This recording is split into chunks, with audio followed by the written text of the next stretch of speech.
யோசுவா 8ஆம் அதிகாரத்தை முழுவதும் வாட்ச் பார்த்தீங்கன்னா ஆயிங்கிற ஒரு பட்டணம், ஆயிங்கிற பட்டணத்தை கேப்சர் பண்ணும்படியாக யோசுவா தன்னுடைய படை பலன்கள் எல்லாம் அழைச்சிட்டு போறாரு.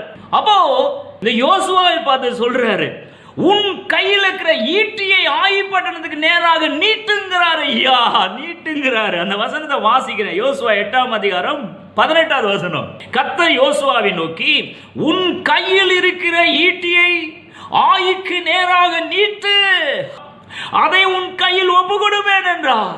19வது வசனம் பார்த்தீங்கன்னா, அதே போல ஒப்பு கொடுத்து விட்டார் ஐயா ஆயி பட்டணத்தை. உன் கையில் என்ன இருக்குது? ஈட்டி இருக்குது சார். ஆயி பட்டணத்துக்கு நேரம் அந்த ஈட்டை நீட்டுங்கிறாரு, நீட்ட வைக்கிறாரு.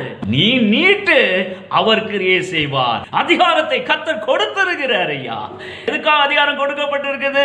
அவருடைய ரெப்ரசன்டேட்டிவாக இந்த உலகத்துல உட்கார்ந்து அவருடைய சார்பாக நீங்க ஆளுகை செய்து எல்லாவற்றையும் ராஜ்யத்துக்குள் படுத்தும்படியான அதிகாரத்தை கர்த்தர் உங்களுக்கு கொடுத்திருக்கிறார் ஐயா. நீங்க ஒரு ஸ்டெப் எடுத்து வைங்க, பின்னால இருந்து அவர் செய்வாரு. இந்த தாவீது கோலியாத்து கதை தெரியாதவங்க யாரும் இருக்க மாட்டீங்க இல்லையா? 1 சாமுவேல் 17ஆம் அதிகாரத்தை வாட்சி பாருங்க. அந்த கல்லை எடுக்கிறான் தாவீது, கவல்ல வச்சு சுத்துறான், அப்படியே ஸ்விங் பண்றான், ஓடிக்கொண்டு அப்படியே ஸ்விங் வாட்சி பார்த்தீங்கன்னா தெரியும். அப்படியே ஓடிக்கொண்டு அந்த மொமெண்டத்தை இன்க்ரீஸ் பண்றான், கைனடிக் எனர்ஜி இன்க்ரீஸ் பண்றான். இன்க்ரீஸ் பண்ணி டக்குன்னு அடிக்கிறான். கோலியாத்து நெத்தி பொட்டுல அந்த கல் விழுவுது, டபக்குன்னு அவன் கூப்பிட விழுந்தான் அப்படின்னு வசனம் சொல்லுது.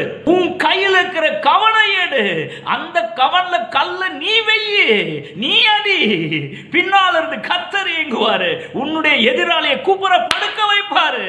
அவனை கையிலே வச்சுட்டு இருப்பேன், கல்லையும் பாக்கெட்லயே வச்சுட்டு இருப்பேன், அல்லேலூயா ஆமீன்னு சொல்லிட்டே இருப்பேன். அப்படின்னா எப்படியா காரியம் நடக்கும்? உன் வாழ்க்கையில நீ சந்திக்கிற கோலியாத் விட வேண்டாமா, விட வேண்டும்னு குயோ முயோன்னு கர்த்தர் கேட்கிறீங்கல்ல, ஆண்டவரே முடியல ஆண்டவரே, எதிராளியினுடைய பயங்கரமா என்னைய படுத்துற ஆண்டவரே முறையிறீங்க இல்லையா? 5 வருஷம் 10 வருஷம் எவ்வளவு வருடங்களானா அவர் நேரடியாக கிரியை செய்யவே மாட்டாருங்க. நீங்க ஃபர்ஸ்ட் ஸ்டெப் எடுக்கணும். கவனம் எடுங்க, கல்ல வைங்க, நீங்க அடிங்க. நீங்க அடிச்சீங்கன்னா அந்த கல்லு அப்படியே போய் நேரா நெற்றி பட்டுல படும்படியா கர்த்தர் வைப்பா. குறி பார்த்து நீங்க அடிக்கிறீங்க இல்லையா? அந்த கல்லு நேரா நெற்றி பட்டுல படணும், பட்டாதான் அவன் கூப்புற விழ முடியும். ஏன்னா முழுவதும் கவசத்தை அணிந்து கொண்டிருக்கிறான். நேரா நெற்றி பட்டுல இவன் அடிக்கிறான், ஒரு முயற்சியில் ஈடுபடுறான். அந்த கல்லு நேரா ஒரு கன்னுல இருக்கிற புல்லட் மாதிரி சல்லுன்னு போய் டபக்குன்னு நெற்றி பட்டுல பட வைக்கிறது கர்த்தர். கவன்ல கல்லு வச்சு அடிக்க வேண்டியது உன் வேலை. நேரா நெற்றி பொட்டுல போய் புல்லட் மாதிரி பட வைக்க வேண்டியது அவருடைய வேலை.